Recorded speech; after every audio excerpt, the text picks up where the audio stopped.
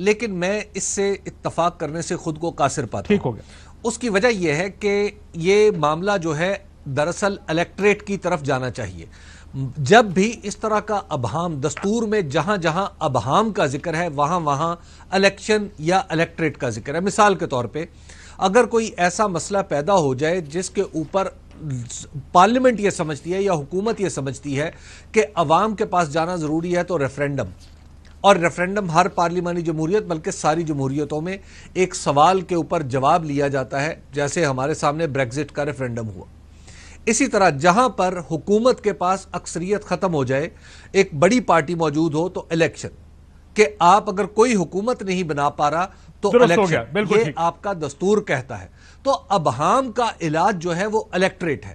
اس وقت بھی ابہام جو پیدا ہوا ہے سیاست کے اندر، اس کا علاج ہے کہ آپ لوگوں کے پاس یہ تو خیر اور جہاں تک بینچ بنانے کا اختیار ہے، جہاں پہ انسرٹنٹی ہوگی، یہ میں نے آپ کی یہ بات بھی کنسیڈ کر دی اور ہم سارے شاید سے اتفاق کرتے ہیں کہ ان لمیٹڈ پاور نہیں ہے.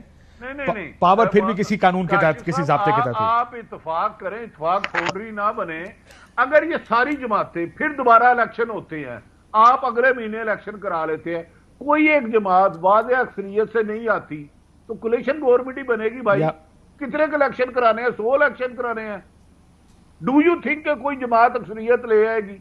14 جماعتیں پہلے بھی. میں تو آپ سے اتفاق کیا اس بات پہ نا. بٹی صاحب کولیشن گورنمنٹ کی بات نہیں ہو رہی، وہ عددی اکثریت اور اقلیت کی بات. لیکن وہ کولیشن اگر نہ بنا پائے کوئی کولیشن، اگر کاف لیگ نہ ملتی تو پھر اکثریت کسی کے پاس نہ ہوتی نا. اور میرے بھائی پھر اسمبلی ٹوٹ جائے. نہیں میرے بھائی، آپ کا دستور یہی کہتا ہے، یہی دستور کے اندر تضاد ہے کاشف صاحب. ایک طرف آپ کا دستور کہتا ہے کہ اگر کسی شخص کو نہیں سر، لیکن اس میں اکثریت حاصل نہیں ہوتی تو صدر یا گورنر اسمبلی توڑ دے گا. جی بٹی صاحب تضاد ہمارے اندر 10 سیٹوں والا وزیر اعلیٰ ہے، 176 سیٹوں والا ساتھ اس کا کولیشن ہے، اور بھائی اس کے بعد 155 سیٹوں والا اپوزیشن سے ریزائن دے چکا ہے، 86 سیٹوں والا اس وقت وزیر اعظم ہے. اور بھائی کس کس کو ٹھیک کرو گے؟ ہر گلے میں نا گڈی باندھنی پڑے گی. باتیں اچھی کاشی صاحب دیواروں پہ بھی لکھی ہے، اس بندے کے اپنا دیکھو کولو فیل کیا ہے. یہ میری سب مشن ہے. بالکل ٹھیک ہے. اب ایک اور بات کہی بلاول بھٹو نے بادامی صاحب کے میاں شہباز شریف صاحب کے پاس کوئی جادو کا چراغ نہیں ہے. آج انہوں نے کہا ملک ڈیفالٹ پر تھا، ہم سے درخواست کی گئی اس کو آ کے بچائیں. میرا اپنا 2 سینٹ اس پر یہ ہیں کہ ایک سمپل سی بات تھی، آئی ایم ایف کی ٹرانچ لانے کے لیے کچھ شرائط پوری کرنی تھی، جو پوری کر دیتا آپ کو ٹرانچ ملنی تھی اور ملک چل پڑنا تھا. جیسے کہ عمران خان صاحب کے دور میں وہ آپ کو یاد ہوگا جب آئے تھے، سب کا خیال تھا آئی ایم ایف کے پاس جانا ہی جانا ہے. مفتاح صاحب تو الیکشن سے پہلے کہہ کے چلے گئے تھے آئی ایم ایف کے بعد جائیں گے، آئی ایم ایف آپ کو قرضہ دے گا، اس قرضے کی بنیاد پر آپ کو ورلڈ بینک کو دوسرے انسٹیٹیوشنز قرضے دیں گے اور ملک چل پڑے گا، اور آپ کے دوست ممالک بھی آپ کو 2-3 ارب ڈالر دے دیں گے. آپ اگر نہیں جائیں گے اور آپ یہ پریشانی میں رہیں گے کہ یار ہم نے کرنا ہے کہ نہیں کرنا، لندن جا کے فیصلہ کر لینے، تو جتنا ڈیلے کریں گے اتنا آپ کے اوپر پریشر آتا جائے گا. اور وہ ڈیفالٹ والی سچویشن اور سری لنکا کے مناظر نے ہمیں ڈرا بھی دیا. ایک احسن اقبال صاحب کی ٹویٹ ہے، یہ آپ کے پلاننگ منسٹر ہیں، یاد رکھیے گا، پروفیسر جناب احسن اقبال صاحب پلاننگ وزیر ہیں. یوں لگتا ہے ملک کے درد کا ٹھیکہ سے مسلم لیگ نون اور اتحادی جماعتوں نے لے رکھا ہے، جو اپنی سیاسی ساکھ داؤ پر لگا کر ملک اور معیشت کو سنبھالنے پہ لگی ہیں اور دیگر اداکار کھیل کھیلنے میں مصروف. کیسا ہو اگر پیٹرول کی قیمت 12 اپریل پہ واپس لا کر اداکاروں سے کہا جائے کہ چلاؤ معیشت. یہ کیا کہنے کی وسیم بادامی صاحب کوشش کر رہے ہیں؟ ظاہر ہے وہ اپنے طور پر یہ کہنے کی کوشش کر رہے ہیں نا کہ بھائی اگر ہم یہ مشکل فیصلے نہ کرتے تو اس کی یہ کاسٹ ہوتی ہے، اور آج بھی اگر ہم اس کو ریورس کرتے ہیں تو سیاسی فائدہ ہوگا. یہ ویسے جس کو آپ مشکل فیصلہ وسیم کہتے ہیں نا، میں تھوڑی سی میں معافی چاہتا ہوں، جس کو مشکل فیصلہ کہتے ہیں اس فیصلے کی بیانات اگر میں آپ کو نکال کے سناؤں، جب یہ اپوزیشن میں تھے تو اس کے بارے میں کیا کہتے تھے، تو آپ کو بھی پتا ہے مجھے بھی پتا ہے. وہ کہتے تھے 1 ارب ڈالر کے پیچھے عوام کا پیٹرول 15 روپے مہنگا، رات کے وقت پیٹرول بم، نواز شریف ہوتا تو یہاں پر یہ کر دیتا. یہ ملک کی سیاست ہے. This is how they want to do politics. This is not difficult decision making. This is just point scoring on politics, on economy. نہیں ٹھیک ہے، میرا تو اس پہ ایک اسٹیبلشڈ اوپینین یہ ہے کہ عمران خان صاحب جب پیٹرول مہنگا کرتے تھے تو مجھے اس پر اعتراض کم ہوتا تھا، یا کچھ کیسز میں تو نہیں ہوتا تھا، چونکہ میں دیکھ رہا ہوتا تھا کہ بھائی انٹرنیشنلی معاملہ یہاں پر جا رہا ہے. ہاں اس پر اعتراض زیادہ ہوتا تھا کہ سر آپ تو کہتے تھے کہ پاکستانیوں پیٹرول مہنگا ہو سمجھ جاؤ وزیر اعظم چور ہے رائے میں محل بنا رہا ہے, تو آج آپ تو چوری نہیں کر رہے تو کیوں پیٹرول مہنگا ہو رہا ہے؟ اور ان پر بھی مجھے زیادہ اعتراض اس بات پر ہے کہ آپ تو کہتے تھے کہ نا اہل بہت ہے نا اس لیے پیٹرول مہنگا ہو رہا ہے, تو آپ تو اہل ہے نا تو آپ نہ کریں مہنگا. تو یہ میری اگلی بات ہی بالکل یہ تھی جس پہ آپ نے کہا کہ بھائی آپ کے اپنے بیانات اگر آپ کے سامنے رکھے جائیں, اگر کل کو آپ کے وہ بیانات نہ ہوتے جو کہ ہیں جس میں سے آپ نے 2 کوٹ کیے اور ہم 400 اور کوٹ کر سکتے ہیں, تو پھر اس پر ایک ایکیڈمک ڈیبیٹ کا راستہ کھلتا ہے کہ اچھا چلیں کیا مسائل ہیں اس میں, ریئلسٹکلی آپ کے پاس کتنا فسکل سپیس ہے, آج اگر آپ کوئی پاپولر ڈیسیژن کرتے ہیں تو کل اس کا اکانومی پر جو ہے وہ کیا اثر ہوگا. لیکن آپ نے تو کبھی اس میں ایکیڈمک ڈیبیٹ نہیں کی ہے, آپ نے اس پہ پالیٹکس کی ہے. تو بھائی پالیٹکس کے مطابق تو آپ کا کہنا تھا کہ وہ نا اہل تھا اس لیے مہنگا کر دیتا تھا, تو وہ نا اہل بقول آپ کے وہ 10 روپے سستا کر کے گیا ہے. تو آپ ایسا کریں کہ آپ بہت اہل ہیں تو آپ 30 روپے سستا کر دیں, آپ نے کیوں 100 روپے مہنگا کر دیا. سو پرابلم یہی ہے کہ سیاست پہ معیشت پہ سیاست ہوتی ہے. اس پہ بہت سارے دوست ناراض ہوتے ہیں. جب میں نے لاسٹ ٹائم بات کی مجھے بہت سارے دوستوں نے کہا, سیاسی دوستوں نے کہا یار یہ آپ کیا بات کر رہے ہیں بھائی, معیشت پہ سیاست نہیں ہوگی تو اور کس چیز پہ ہوگی. میرے اس پہ 2 سینٹ یہ کہ ایک تو ہوتا ہے کہ ہر پارٹی کے منشور میں معیشت کا اپنا ایک زاویہ ہوتا ہے, وہ ٹھیک ہے, کوئی پرو پرائیویٹائزیشن ہوتا ہے, کوئی اینٹی پرائیویٹائزیشن ہوتا ہے, کوئی فلاں وغیرہ, لیکن کچھ چیزوں پر تو طے کر لیں کہ بھائی یہ XYZ چیزیں ہیں, اس کو ہم سیاست سے مبارہ رکھیں گے. کوئی بھی پارٹی آئے گی وہ پالیسیز جاری رکھے گی. اس طرح کا تو آپ اس کو نام چارٹر آف اکانومی کا دیں یا اس کو نام کچھ بھی دے دیں, لیکن ایسا ہوتا نہیں ہے, اور جس کی وجہ سے جو ہے وہ سفر کرتا ہے عام آدمی. وسیم بادامی صاحب, میں بریک پہ جانے سے پہلے ویسے ایک میسج مزاحیہ طور پہ, اگر آپ کسی کو کہیں نا کہ یہ بات آپ کہہ رہے ہیں حلف لے کے کہہ دو نہیں جی قرآن نہ لے کے آیا کریں سیاست کے اندر, وہ کیوں کہتے ہیں کہ ہمیں جھوٹ بول رہنے دو, ہمیں جھوٹ بولنے سے مت روکے ہیں. آپ ہمیشہ دیکھیے گا, میں یہاں پہ بیٹھے کہ میں کہا یار حلف لے کے کہہ دو یہ بات کہ یار یہ جو میں کہہ رہا ہوں یہ ایسے ہی ہے, اور نہیں دیکھیں جی آپ سیاست کے اندر حلف کو نہ لایا کریں. وائی؟ بیکاز صاحب نے سیاست یہی کرنی ہے کہ اس نے ملک لوٹ لیا, اس نے ڈبو دیا, اس نے مہنگائی کر دی, اس نے کر دی. اور آپ نے جو پرائیویٹائزیشن کی بات کی نا, پرو اور اینٹی پرائیویٹائزیشن کی, میں آپ کو بڑے ایک دوست نے پیپلز پارٹی میری بات ہوئی, میں کہا ایک تو آپ مانتے نہیں پرائیویٹائزیشن کے اوپر, ساری جماعتیں کنونسڈ ہیں, سب کا خیال ہے کہ جو سکھ یونٹس ہیں ان کو پرائیویٹائز کریں. انہوں نے کہا جی ہم مانتے ہیں, خالی ہم نے یہ کہا ہوا کہ پبلکلی ہم اس کو ڈسون کریں. Can you imagine this is our politics کہ مانتے ہم ہیں یہ کریں گے تو ہم نے صرف پبلکلی ہلکی پھلکی موسیقی لگانی ہے, ہم ڈسون اس کو پولیٹیکلی کریں گے لیکن ہم کچھ اور نہیں کریں گے. دس از یور پالیٹکس. ایک لوگوں کو بیوقوف بنانے کی سیاست ہے یہ. ہر ایک نے پچھلے 15-18 سال کی آپ یہ جو ڈیموکریٹک ٹرانزیشن آئی ہے مشرف صاحب کے بعد اس کو دیکھ لیں. اگر آپ نے سیاست ایسی کرنی ہے تو ملک ایسے پاسے جائے گا جس پاسے جا رہا ہے. یا تو آپ اپنے آپ کو سیدھا کر لیں, ورنہ یہ بڑے بڑے دعوے نہ کریں, کیونکہ دعوے آپ کے, معافی چاہتا ہوں, بیانات کی حد تک ہیں, سیریس کوئی نہیں لیتا. ایک بریک لیتے ہیں ناظرین, بریک کے بعد یہ گورنر راج کی بڑی بات ہو رہی ہے جی, ان کی گورنر راج لگنے لگا. ایک بریک کے بعد ویلکم بیک ناظرین. 30 سیکنڈز ایچ ہیں, میرے پاس بہت تھوڑا ٹائم ہے. بٹی صاحب آپ سے شروع کرتا ہوں. بلاول صاحب نے کہا جمہوریت مضبوط کرنی ہے, اس ملک میں جمہوریت مضبوط کرنی ہے, اس میں وزیر اعظم کو جیسے آپ نے بریک میں کہا 171, 72, 73 ووٹ ملتے ہیں, اور آرمی چیف کی ایکسٹینشن کے ووٹ ہوتے ہیں 341 میں 40, جتنے لوگ پریزنٹ اینڈ ووٹنگ کے سارے ووٹ ڈالتے ہیں. یہ کیا باتیں کرتے ہیں ویسے آگے؟ اچھا میں کاشف صاحب دیکھیں, 30 سیکنڈ ہے بٹی صاحب. سیاستدان ایک دوسرے کی جان کا دشمن ہے. جس ملک میں جمہوریت کا حال یہ ہو کہ منتیں کر کے 175 ووٹ لے وزیر اعظم اور آرمی چیف ایکسٹینشن کے لیے 350 لے لے, اور ساری جماعتیں ایک دوسرے کی دشمن ہاتھ کھڑی کر کے میرے آرمی چیف محترم باجوہ صاحب, یار وہاں کہاں جمہوریت آئے گی محترم؟ میں آپ کو ایک واقعہ سناؤں گا بعد میں. ابھی اکرم صاحب کو 3 جملوں کا ٹائم ہے. پی ایم ایل این کی اور پیپلز پارٹی کی میٹنگ ہوئی, میں آپ کو ایک واقعہ سناتا ہوں. People's Party P M L N کی میٹنگ ہوئی, پی ایم ایل این والوں نے کہا جی ہمیں تو کہا گیا انکنڈیشنل, پیپلز پارٹی نے کہا نہیں جی ہم تو نہیں مانیں گے. تو پی ایم ایل این نے کہا چلے کل صبح اسمبلی کے اجلاس میں جاتے ہیں, دیکھتے ہیں ان کی پوزیشن کیا ہے, اگر انہوں نے کھڑے ہو گئے پھر ہم بھی کوئی فیصلہ کر لیں گے. تو سویرے نوید قمر صاحب نے کہا انکنڈیشنلی ہم بھی سپورٹ کرتے ہیں. کوئکلی 3 جملے ہیں سر. وہ آپ نے تصوف کا ایک مسئلہ وحدت الوجود سنا ہوگا, جس میں چیزیں بظاہر, نظریہ یہ ہے کہ چیزیں بظاہر الگ الگ نظر آتی ہیں لیکن دراصل یہ ایک ہی وجود کا حصہ ہے. اچھا, تو یہ جو ہماری پولیٹیکل پارٹیز ہیں نا, اہم ترین خبریں اب ایک کلک کی دوری پر. آپ کے پسندیدہ ٹاک شوز ہوں یا اہم ملکی یا غیر ملکی شخصیات کی نیوز کانفرنسز, ہر لمحہ باخبر رہنے کے لیے سبسکرائب کریں ہمارا یوٹیوب چینل. موسم کی صورتحال ہو یا کھیل کے میدان سے خبریں,